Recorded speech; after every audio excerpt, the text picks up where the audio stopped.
Open your Bible in Amos chapter 7. Every Wednesday night po, pinag-aaralan po natin ang Book of Amos.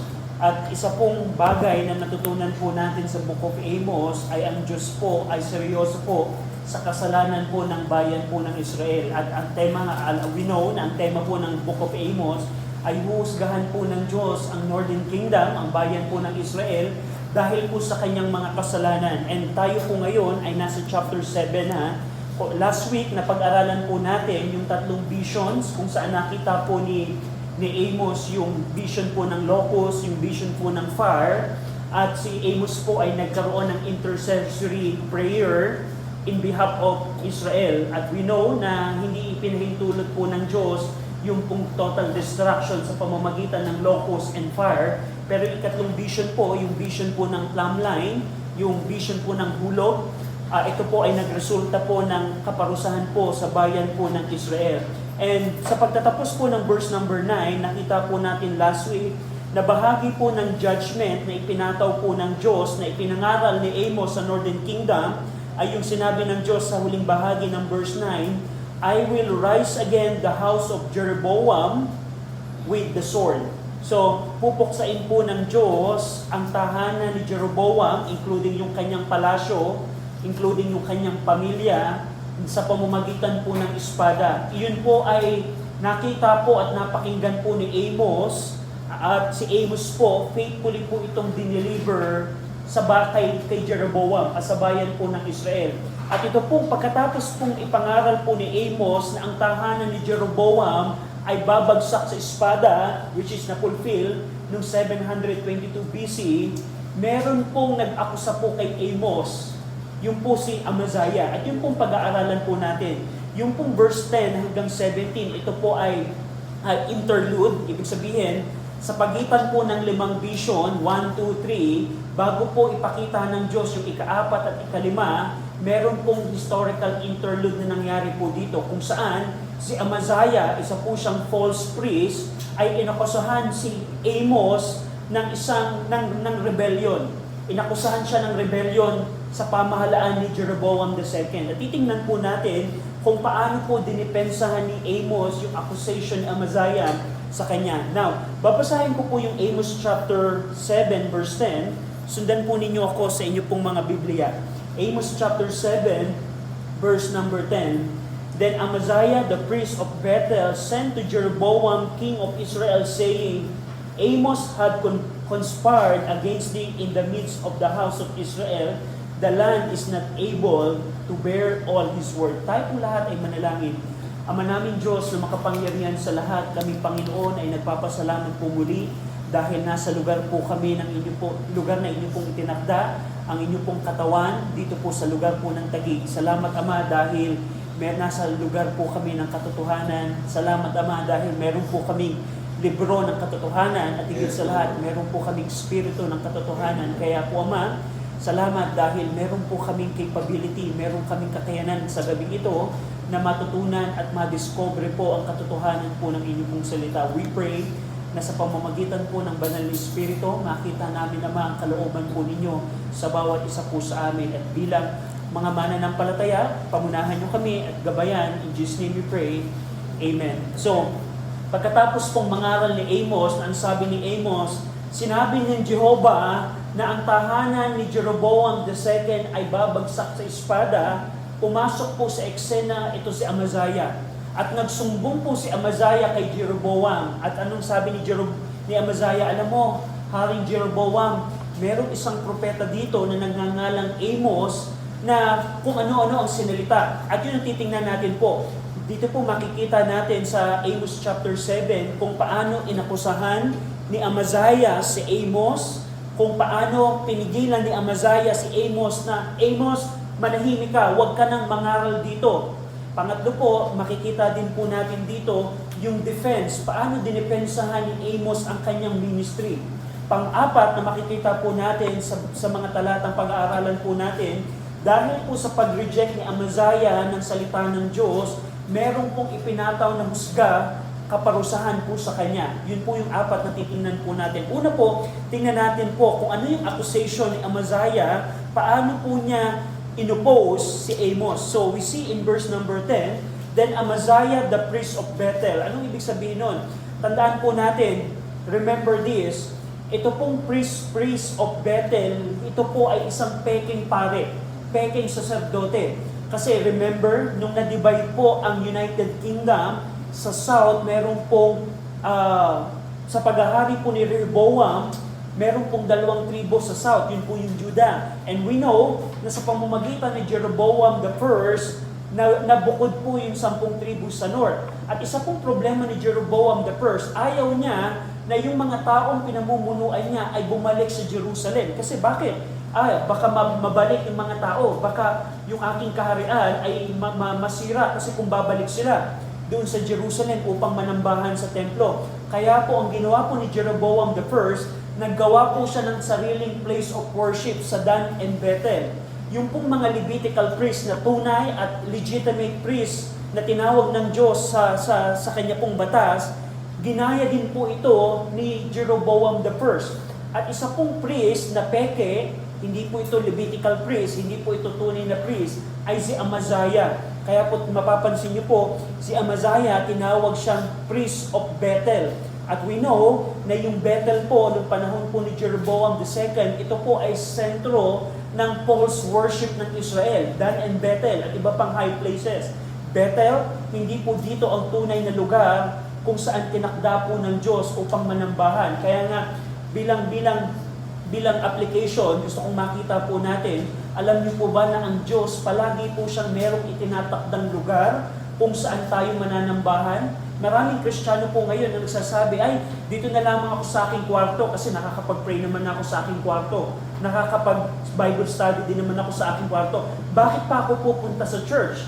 Na nakita niyo po, ang Diyos po, mula pa po nung panahon ng Garden of Eden hanggang sa millennium, hanggang sa new heaven and new earth, meron po lagi siyang lugar na itinakda. At nung panahon po dito ni Amos, ang itinakda po ng lugar ay doon po sa Jerusalem, kung nasaan po yung templo. At anumang worship na gagawin ng tao labas sa lugar na itinakda po ng Diyos, yun po ay false worship, katulad po ng ginagawa ng Northern Kingdom. So we see here, Amaziah the priest of Bethel. So ito ay isang peking priest. And we know, dito po sa sinasabi ng verse number 10, sent to Jeroboam, king of Israel. Dito niyo po makikita na si Amaziah po, siya po ay nagsiserve sa hari po, sa king's religious system. Mapapansin niyo po dito na sa Northern Kingdom, meron po silang civil religion, kung saan ang estado at ang relihiyon ay magkasama. Bakit? Kasi mapapansin niyo po, si Amaziah ay naglilingkod po kay Jeroboam II. So, hindi po yun ang disenyo po ng Diyos. Kung mapapansin po ninyo dito, yung civil at yung pong false religion po nila ng Northern Kingdom ay iisa. Mapapansin nyo din po dito sa talata po ng verse number 10, ni-report po ni Amaziah yung pong mga binanggit ni Amos, yung pong mga pinangaral po ni Amos kay Jeroboam bilang isang political threat. King Jeroboam, meron ditong isang propeta at nanganganib ang iyong kaharian dahil sa isang taong ito. So mapapansin niyo po dito, si Amaziah, hindi lang siya religious priest, kundi nagsiserve din siya sa political party ni Jeroboam II. So, yung religion at yung estado during the Northern Kingdom, mapapansin niyo po, iisa po ito. Ano pa makikita natin sa verse number 10? Anong sinabi ni Amaziah kay King Jeroboam? Sabi niya dito, Amos had conspired against thee in the midst of Israel. Alam mo, Jeroboam, Haring Jeroboam, meron ditong isang propeta na kung paano nangangaral siya dito. Nagpaplat siya ng rebellion. Itong si Amos na ito, nagpaplat siya ng rebellion at gusto niyang pabagsakin ang iyong gobyerno. Jeroboam, yun po ang accusation po dito ni Amaziah. Dito niyo po makikita na si Amaziah accuses Amos of conspiracy. Yun po ay isang parang pagpaplat ng isang rebellion na, Hari, meron akong nabalitaan dito. Meron isang tao dito, galing siya ng Judah, at pinuudyokan niya ang mga tao upang magrebelde sa pamamahala mo. So ganun po ang isinumbong po ni Amaziah kay King Jeroboam II. And we know na hindi lamang po si Amos ang nakaranas po nito. We know na si Jeremiah, si Cristo at even Apostol Pablo, sila po ay nakusahan na nagkokos ng rebellion. Remember? Nung ang Panginoong Kristo ay nagkatawang tao, anong sinabi ng mga Hudyo kay Pilato? Di ba? Pilate, sabi ni Pilato, ito yung hari ng mga Hudyo. Ito si Kristo ang hari ng mga Hudyo, pero hindi tinanggap ng mga tao ang Panginoong Kristo bilang hari niya. So, we see here na si Amaziah, inakusahan si Amos ng conspiracy. In verse number 10, mapapansin niyo po dito, sinabi, the land is not able to bear all his words. Sabi ni Amaziah kay King Jeroboam, ang lupain ay hindi kayang mapakinggan ang mga salita ni Amos. Dito niyo po makikita kung paano po yung bigat ng mensahe na binanggit po ni Amos sa bayan po ng Northern Kingdom. Ang tanong, kay Amos bang word yun? Kay Amos ba nanggaling sa kanyang sarili, yung kanyang pinangaral? We know na hindi po. Ang Diyos po, si Jehovah po ang nagbigay kay Amos at ang ginawa lamang trabaho po ni Amos ay ipangaral po ito. Pero bilang reaction po, sinabi ni Amaziah, alam mo Jeroboam, hari, yung mga salita ni Amos o salita ng Diyos, hindi kayang mapakinggan ito ng mga tao ng lupain. So dito nyo po makikita, the land cannot bear the word because, bakit? Hindi kayang ma-bear, hindi kayang mapakinggan, maatim ng lupain ang salita ng Diyos dahil ayaw nilang magsisi. Yun po ang pinaka-issue po dito. Ang tandaan po natin, ang Word of God po ay nagre-resulta po ito palagi ng blessing. Pero kung ang tao ay ayaw sumunod sa Word of God, hindi po niya mabe-bear, hindi niya maaatim, hindi niya maaatim ang salita po ng Diyos. So, just remember, kung halimbawa, mag-preach ka sa isang taong lasinggero at sinabi mo, alam mo, kaibigan, ang Word of God ay nagpo-prohibit na masama ang pag-iinom. Kung yung taong yun ay tatanggapin at may puso siya na magsisi sa kanyang pag-iinom, magiging blessing ang Word of God para sa kanya. Pero sa isang tao po na ayaw niyang magsisi, ayaw niyang tigilan ng pag-iinom, isa pong mabigat ang salita po ng Diyos na kanyang napakinggan. So yun po ang nakita natin dito. Nagsumbong si Amaziah kay Jeroboam, King, the land is not able to bear all his words. So we see that in verse number 10. Verse number 11, for thus Amos saith, Jeroboam shall die by the sword, and Israel shall surely be led away captive out of their own land. So dito po sa verse number 11, ito po ay si Amaziah po ay nag-report na po.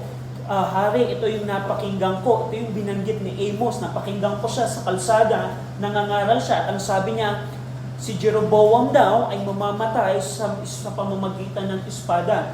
Now, ang tanong, yun ba talaga ang pinangaral ni Amos? Kung ikukumpara po ninyo yung verse number 9 at yung verse number 11, sino po ang tinutukoy ni Amos na mamamatay sa pamamagitan ng espada? Ito ba ay si Jeroboam o yung tahanan ni Jeroboam? So yung house of Jeroboam. So dito niyo po makikita na si Amaziah, tinuwis niya yung word ni Amos upang maging personal attack kay King Jeroboam, yung pinangaral ni Amos. So ginawa ni dito ni Amaziah, alam mo hari, napakinggan ko tong si Amos at gusto ni Amos na ikaw ay mamatay personal. Ito isang direct attack sa iyo personally. So dito niyo po makikita, binago ni Amaziah dito yung emphasis upang ipakita kay King Jeroboam na si Amos ay isang dangerous sa kanyang trono. Alam mo, hari, napakinggan ko itong propetang ito at ikaw daw ay mamamatay sa espada. So yun ba ang binanggit ni Amos sa Northern Kingdom? We know na hindi po. Sinabi ni Amos, it is the house of Jeroboam. So, at binanggit pa dito, and Israel shall surely be led away captive out of their own land. Dito po tama ang nireport ni Amos. Kasi we know in the previous verses, binanggit po ni Amos na ang bayan po ng Israel, the Northern Kingdom, ay magiging alipin po palabas sa kanyang sariling lupain. So dito tama po ang report ni Amaziah. So dito po sa verse number 10 and 11, dito nyo po makikita ano ang naging, nung napakinggan ng isang pare, isang saserdote, isang kunwaring naglilingkod sa Diyos, ang mensahe ng Diyos, dahil ang puso niya ay ayaw magsisi ng kasalanan, hindi po ito nagresulta ng pagpapala sa kanya. Anong ginawa niya? Anong naging action niya? Nagsumbong siya kay King Jeroboam II at inakusahan niya, King, meron dito nagpaplat ng isang rebellion. At delikado, hari, King Jeroboam, alam mo, Jeroboam, kung hindi mo ito susupilin, baka yung trono mo ay mawala sa iyo. So, we see that in verse number 10 and 11, kung paano inakusahan ni Amaziah ang si Amos. Verse 12 and 13, dito niyo po makikita, pagkatapos magsumbong ni Amaziah kay King Jeroboam, dito naman pipilitin ni Amaziah na patahimikin si Amos. Amos, manahimik ka dyan, huwag ka nang mangaral. Tingnan niyo po ang verse number 12. Also Amaziah said unto Amos, O thou seer, go, flee thee away in the land of Judah, and there eat bread and prophesy there. So, kung kanina sa verse 10 and 11, ito yung conversation ni Amaziah at ni Jeroboam II, dito naman po sa verse 12 and 13, ito ngayon yung conversation ni Amaziah kay Amos. Anong sabi dito ni Amaziah kay Amos? O thou seer. So we see here na nire-recognize ni Amaziah na si Amos ay isang propeta, isang seer. Pero ang problema dito kay Amaziah, kahit nire-recognize niya na propeta itong si Amos, hindi niya tinatanggap ang mensahe ni Amos. Sino yung problema? Kino-consider ni Amaziah na ito ay propeta ng Diyos, si Amos ay isang propeta, pero ang problema kay Amaziah, hindi niya tinatanggap ang salita ni Amos. So, napakalaking problema po dito. At ang sabi niya dito kay Amos, go, flee thee away in the land of Judah. So sinabihan ni Amaziah si Amos na umalis ka dito sa Northern Kingdom, umalis ka dito sa Israel at bumalik ka doon sa iyong lugar sa Judah. Dito gusto ni Amaziah na si Prophet Amos ay mawala sa lugar po ng Bethel. At dito niyo po makikita yung pong rejection ni Amaziah sa Word of God. Na just imagine, natingnan niyo po ito, dahil po sa habag ni Jehovah, pinadala ng Diyos si Amos upang bigyan ng warning ang Northern Kingdom. Magsisi kayo ng inyong kasalanan kasi kung hindi kayo magsisisi, na dito na ang Assyria at wawasakin na kayo ng Assyria. Dahil po sa habag ng Diyos, nakapakinig pa sila ng Word of God. Pero itong si Amaziah, instead na mag-repent ng kanilang mga kasalanan, ni-reject pa niya ang salita ng Diyos. Paano ni-reject ni Amaziah ang Word of God? Sinabihan niya yung propeta, huwag kang mangaral dito. Bumalik ka doon sa Judah at doon ka mangaral. So yun po ay pagpapakita ng rejection ng salita ng Diyos. Nawa, bilang mga mananampalataya, of course, ang Panginoon po, through the Word of God, ay palagi pong nangungusap po sa atin. Every time na ang salita ng Diyos ay nabubuksan po natin sa iyong devotion, sa iyong Bible reading, sa church, pag ikaw ay nakakapakinig ng Word of God, ang Diyos po ay palagi pong mayroong mensahe para po sa atin. Nawa, huwag tayo maging katulad ni Amaziah. Natitiklopin natin ang ating mga tenga, instead na tanggapin natin ang Word of God upang mabago ang ating buhay, mabago ang ating ugali, tayo ay tumigil sa ating kasalanan ginagawa. Dapat huwag tayong maging katulad ni Amaziah. Tanggapin natin ang Word of God. Ang pagtanggap po ng Word of God, ito po yung characteristic po ng mga Kristiyano po. They always, in the Bible, the Christian always receive the Word of God. Tinatanggap po nila ang Word of God. So, dito ang problema kay Amaziah, ni-reject po niya ang salita po ng Diyos. Na kahit ina-acknowledge niya na si Amos ay propeta po ng Diyos, hindi niya tinanggap ang salita ng Diyos. Dito pa sa verse number 12, mapapansin po ninyo kung paano sinabi ni Amaziah, Amos, doon ka sa Judah and there eat bread and prophesy there. Dito niyo po makikita yung pong salitang and there eat bread. Dito po meron pong implication yung salita dito ni Amaziah. Pinagbibintangan po ni Amaziah na kaya nga dito sa Bethel, si Amos ay nangangaral siya para sa tinapay. Na, Amos, huwag ka dito sa Bethel, doon ka sa Judah at doon ka kumain ng tinapay. Anong implication po nito? Pinagbibintangan po dito ni Amaziah na si Amos ay nangangaral para siya ay makakain. So, false accusation po dito. Dito meron itong implication na Si Amos daw ay nagpa-prophesy for food or for personal gain. Sabi ni Amaziah, huwag ka ditong mangaral, huwag ka ditong kumain ng tinapay. Doon ka sa Judah, doon ka mangaral at doon ka bibigyan ng mga tao ng tinapay. So, we see here yung implication ng salita po ito na pagbibintang ni Amaziah kay Amos na kaya siya nangangaral ay dahil sa personal gain. Katulad po ng ginawa po ng ibang kaaway po ni Paul kay Pablo. Nung si Pablo po ay umalis na sa Corinth, marami pong kaaway si Paul na sinabi niya na kaya lamang nagpunta si Paul sa Corinth ay para mamera. So, ganun din po naranasan po ni Paul. At ganun din ang naranasan po dito ni Amaziah, ni Amos rather. And dito, sa verse number 11, but prophesy not again anymore at Bethel, for it is the king's chapel and it is the king's court. So, inulit-ulit ni Amaziah ang pagpipigil kay Amos. Amos, huwag ka nang mangaral dito sa Bethel. Hindi namin kailangan ng salita mo. Hindi namin kailangan ng salita ng Diyos. Huwag ka na dito. Pumunta ka na. Bumalik ka na sa Judah. Dito po niyo makikita kung paano ang rejection ni Amaziah sa salita po ng Diyos. We see that in verse number 13. At yung huling bahagi ng verse 13, ito po isang clue kung paano po ang religious system ng Northern Kingdom is associated sa kanila pong governance. Kasi binanggit po ninyo dito sa verse 13, sa Bethel daw, for it is the king's chapel and it is the king's court. Saan daw yung chapel? Saan daw yung court ng hari? Sa Bethel, kung saan yun ang sentro ng false religion po nila. Dito nyo po makikita na yung chapel po dito nyo po makikita na yung kanilang maling pananambahan ay kontrolado po ng kanilang gobyerno. Kasi yung Bethel, which is the center of false worship ng kanilang religious system, na doon din yung court and chapel ng hari.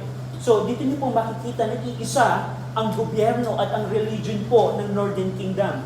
So we see that in verse number 13. Bethel is treated as the royal sanctuary and court. And dito, yung false religion po nila ay naging, we see here that the false religion has become a national policy and so on and so forth. So, verse 12 and 13, pagkatapos magsumbong ni Amaziah kay King Jeroboam, na dito naman si Amaziah, pinagpipigilan mangaral si Amos, huwag ka na ditong mangaral. Doon ka, bumalik ka sa iyong lugar at doon ka mangaral. Huwag dito sa Bethel. Kasi itong Bethel, ito yung sentro ng pamahalaan at ng religion ng Northern Kingdom. Now, verse 14 and 15, dito niyo po makikita kung paano po dinipensahan ni Amos ang kanya pong ministry.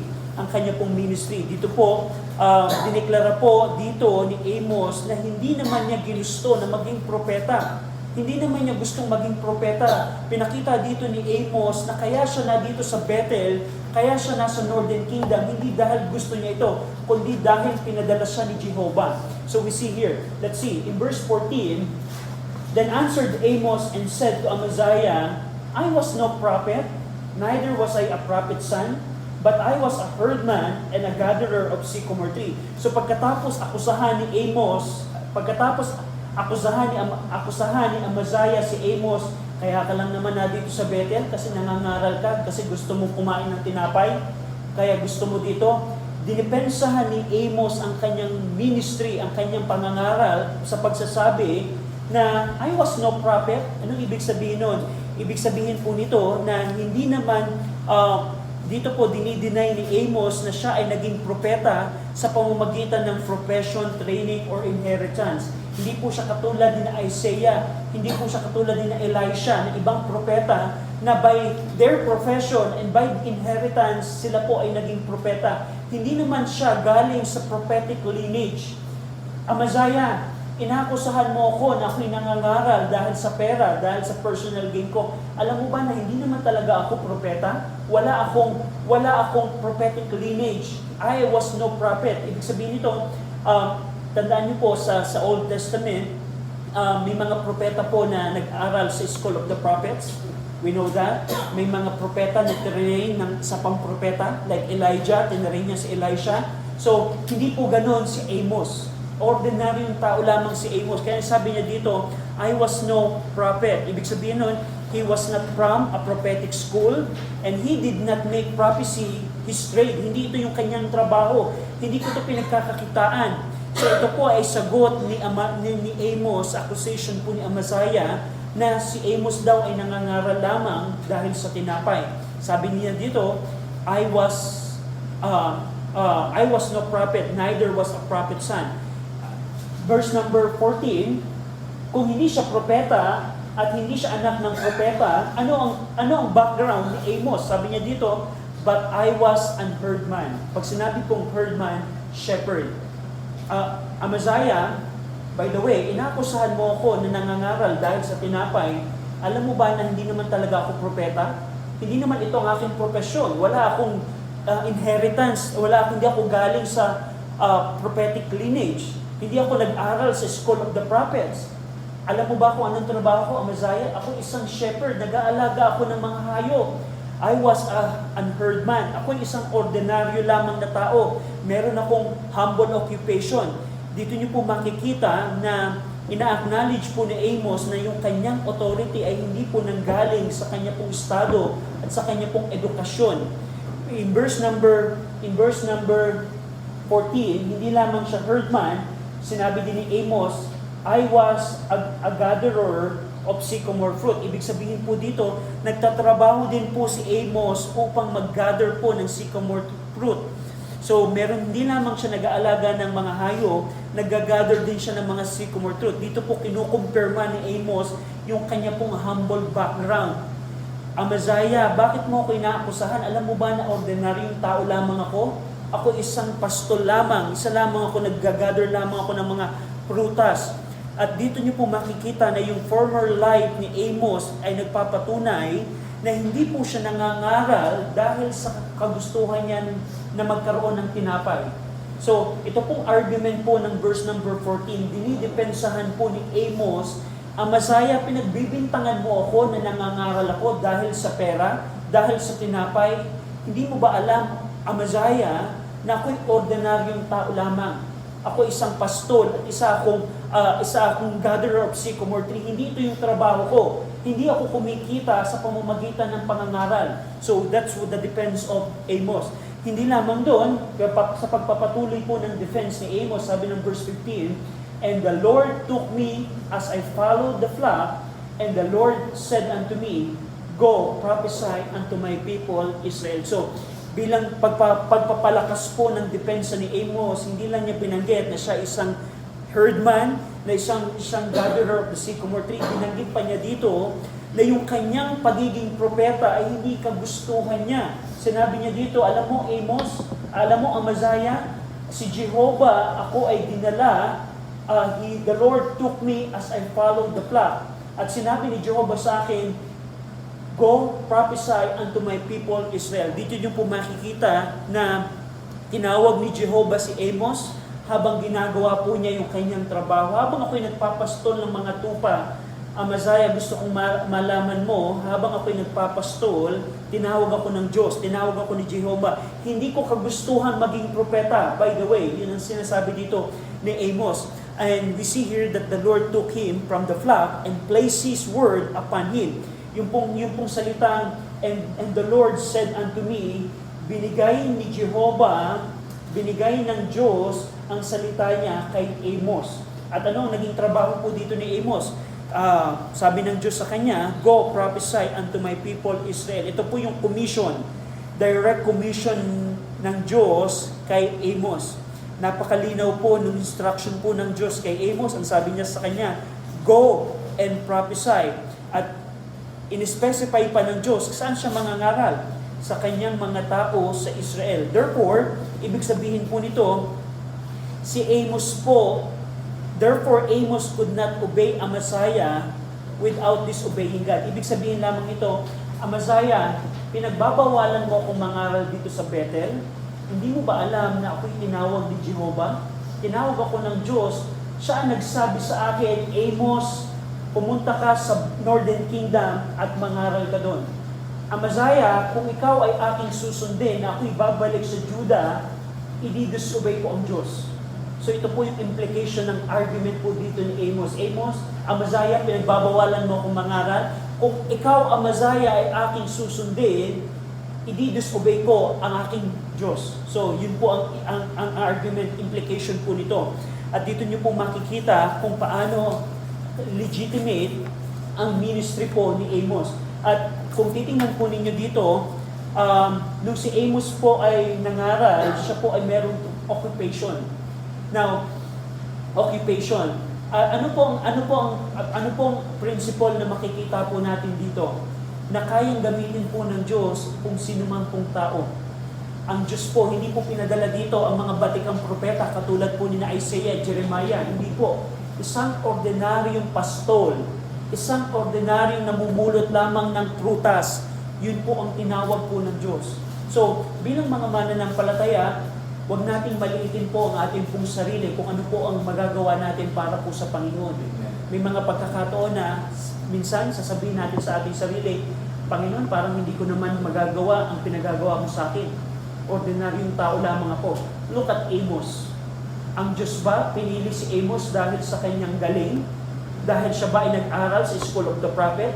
Dahil ba yung tatay niya ay isa ding propeta? We see here na pinili po ng Diyos si Amos, ordinaryong tao lamang, pero siya po ang ginamit po ng Diyos upang mangaral sa kaharian. By the way, gusto ko pong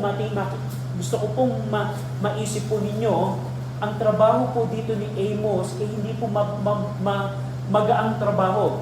Parang ganito po, kung ikaw ay tawagin ng Diyos, of course, ang Diyos ngayon hindi po tumatawag katulad ng pagkakatawag na nangyayari sa Old Testament.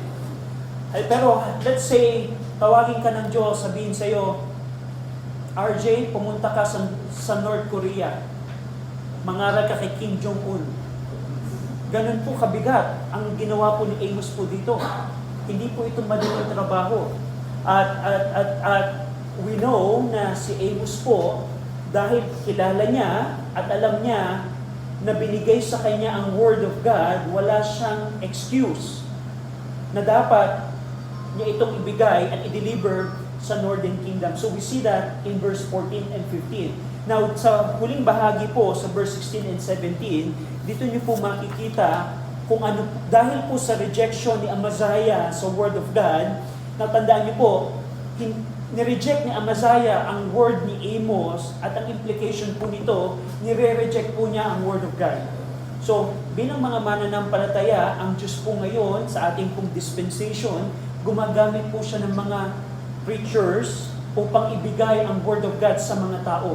At once ang tao po ay i-reject ang word na ipinangaral po ng kanya pong mga tao, ang implication po noon ay nire-reject po niya ang salita po ng Diyos. Katulad po ng ginawa po ni Amaziah. At dahil po sa rejection ni Amaziah ng Word of God, ipapataw po ng Diyos ang kaparusahan sa kanya. We see that in verse 16 and 17.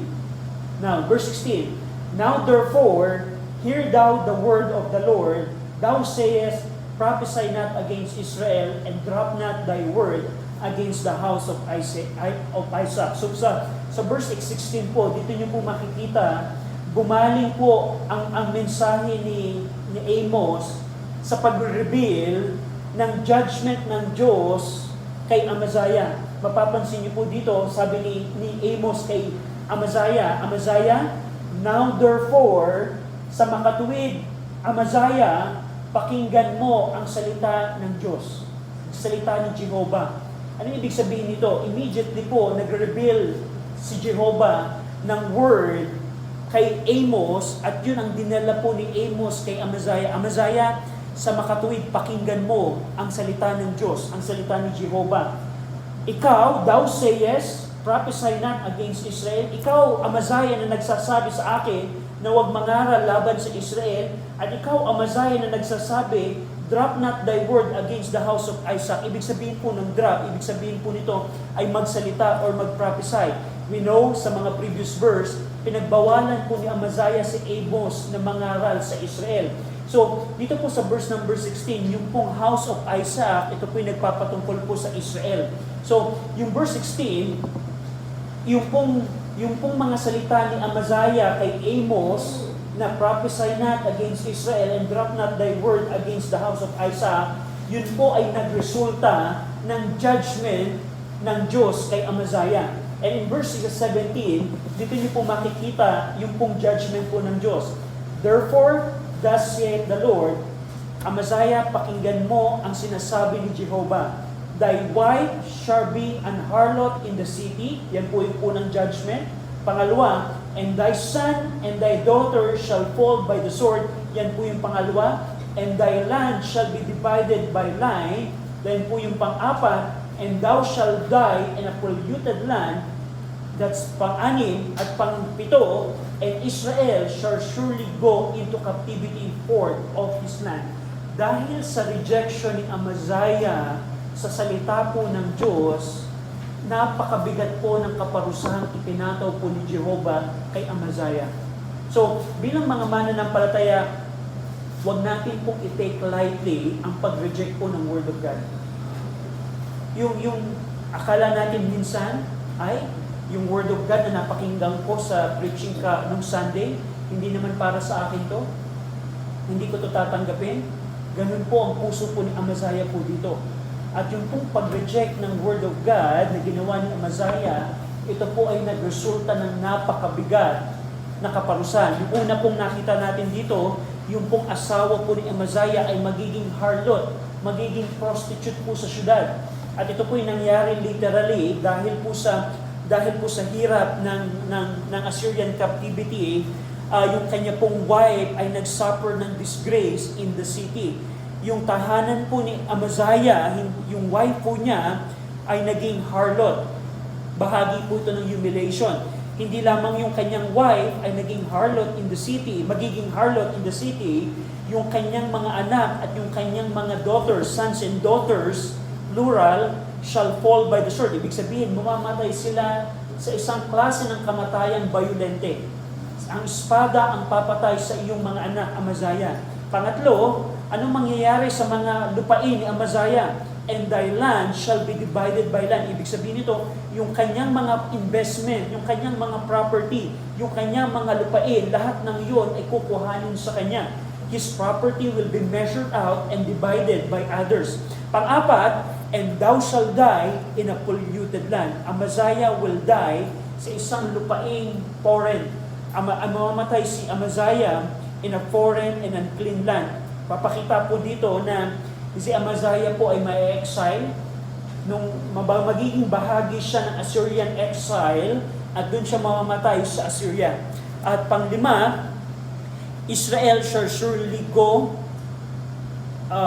and Israel shall surely go into captivity forth of his land. Ibig sabihin nito, dahil sa rejection mo, Amaziah, at dahil sa rejection ng Israel sa Word of God, ang bayan ng Israel ay tunay na magiging alipin palabas ng iyong lupain.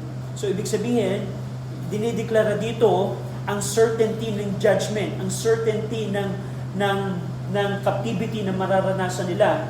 Dahil ang land ng Israel may not be able to bear Amos' word, yung judgment ng Panginoon ay dineklara sa bayan ng Israel. So, we see that. Yun po ang judgment na ipinataw po ng Diyos. So, dito po makikita natin sa maikling historical interlude dito, yung una, bilang application, tingnan natin yun po yung buhay po ni Amos. Now, bilang mga mananampalataya, napapag-aralan nga natin sa 1 Corinthians, na hindi po pinipili po ng Diyos yung po mga tanya. Hindi pinipili ng Diyos yung mga matatalino. Hindi po pinipili ng Diyos yung mga makapangyarihan. Katulad po ni Amos, pinipili po niya yung pong mga ordinaryong tao.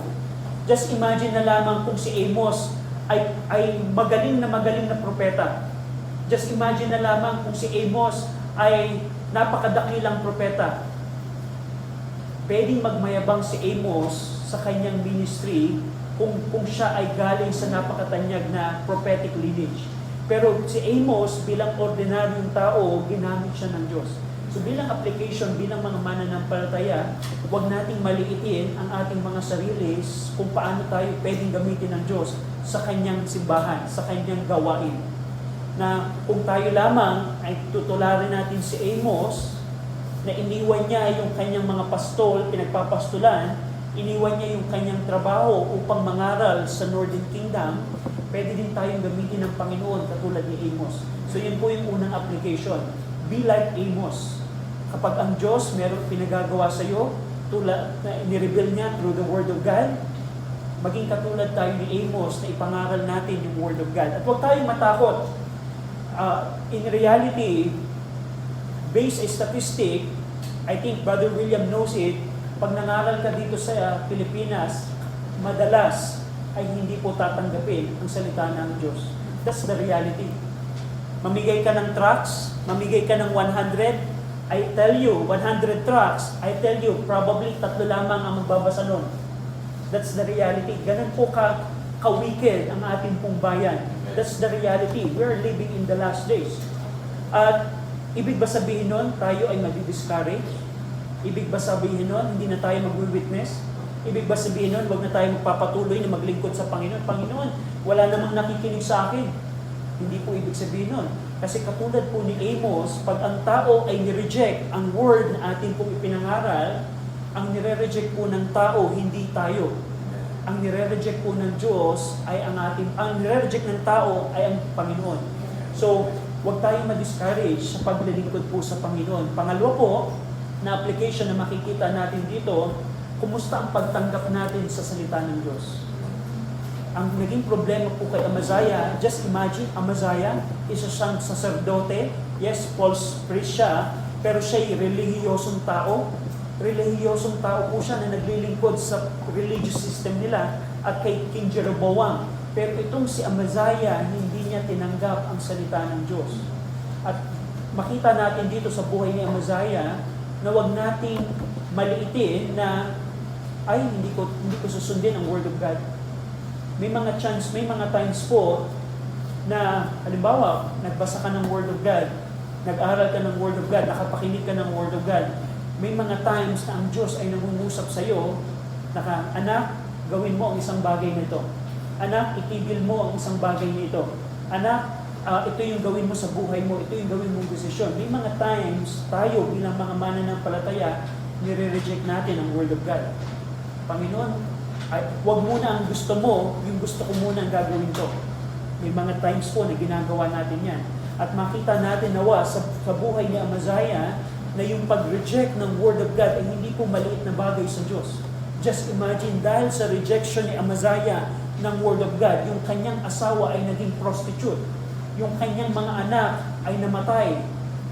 Yung kanyang mga lupain, yung kanyang mga investment ay nawala sa kanya. At siya ay naging alipin sa foreign land at siya ay namatay doon. At ultimately, yung bayan po ng Israel ay naging alipin ng Diyos. Yun po ang resulta ng rejection ng Word of God. So bilang mga mananampalataya, whenever we hear the Word of God, dapat ang attitude po natin, of course, una, itest muna natin kung yung napakinggan nating Word of God ay talaga bang biblical. That's our duty. Kasi in our time, marami pong nangangaral ng Word of God, ng Bible, pero hindi naman talaga Word of God ang kanilang pinipreach. Pero kung alam natin Word of God, yung ating pong napakinggan, dapat ang attitude po natin, Lord, tinatanggap ko yung Word of God. Huwag nawa akong maging katulad ni Amaziah that rejected your Word. So, yan po ang makita natin. Tayo pong lahat ay mag-pray. Ama naming Diyos na makapangyarihan sa lahat, salamat Ama sa buhay po ni Amos na ipinakita niyo po sa amin na kahit siya'y ordinaryong pastol, kahit siya'y ordinaryong namumulot ng pruta, siya Panginoon ay ginamit po ninyo upang iproklama ang Assyrian captivity, ang Assyrian destruction sa Northern Kingdom. Salamat Ama na kahit ni-reject ng tao ang salita ni Amos, ay kayo ay nagpatuloy na nagpakita ng habag sa bayan po ng Israel. We pray Ama na sa aming pong buhay, sa aming pong mga lakad bilang mga mananampalataya, makita namin Ama ang buhay ni Amos na ehemplo po Panginoon. At hindi lamang po doon, nawa matuto din po kami sa pagkakamali po ni Amaziah. We pray na tulungin niyo kami na huwag naming tularan si Amaziah na ni-reject niya Ama ang salita po ninyo. We pray na bilang mga mananampalataya, magkaroon kami ng attitude na palagi pong tatanggapin ang inyong pong salita. Pinupuri namin kayo, pinasasalamatan. In Jesus' name we pray. Amen. Maraming salamat po. We are dismissed.